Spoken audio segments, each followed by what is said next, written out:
Makikilos protesta ang hanay ng mga manggagawa sa Mayo 1 para idulog sa gobyerno ang regularization ng mga trabahador sa telco industry. Git na mga manggagawang nagkakabit at nagre-repair ng linya sa mga poste, dapat na silang irregular dahil sa araw-araw na hirap at panganib na kanilang sinusuong sa tungkulin. May report si Ace Cruz. Ang magawang kontraktor, gawing regular! Tutulak pa Malacanang sa Labor Day sa Mayo 1 ang hanay ng mga manggagawa sa telecommunications industry sa bansa.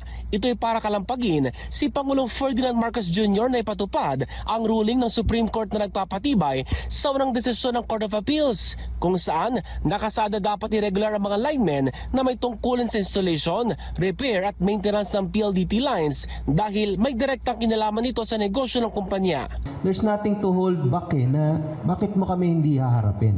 Sa 38-page desisyon ng SC noong February 14, 2024, ibinalik nito ang kaso sa National Capital Region Director ng Department of Labor and Employment para reviewin ang magiging epekto ng regularisasyon para pag-aralan kung magkano ang monetary award na dapat igawad sa contractors at para magsagawa ng karagdagang proceedings kaugnay nito. Isa sa naghihintay na maipatupad dito ay ang 11 taon ng cableman na iniisip ang kaligtasan tuwing umakit ng poste. Yung kalahati ng katawan mo nakalagay sa bingit ng kamatayan.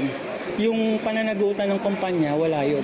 Ayon sa kanya, bukod pa ito sa maliit na kinikita dahil hindi sila direktang empleyado sa telco, sa halip ay sa mga partner contractor at agency nito. Parang lumalabas, 600, maghahati kayo sa 3. Gate ng labor group, nainip na sila sa paghintay sa anumang hakbang. Humingi ng tugon mula sa PLDT pero ayon sa kinatawan ng kumpanya, hindi mo na ito magbibigay ng pahayag ngayon.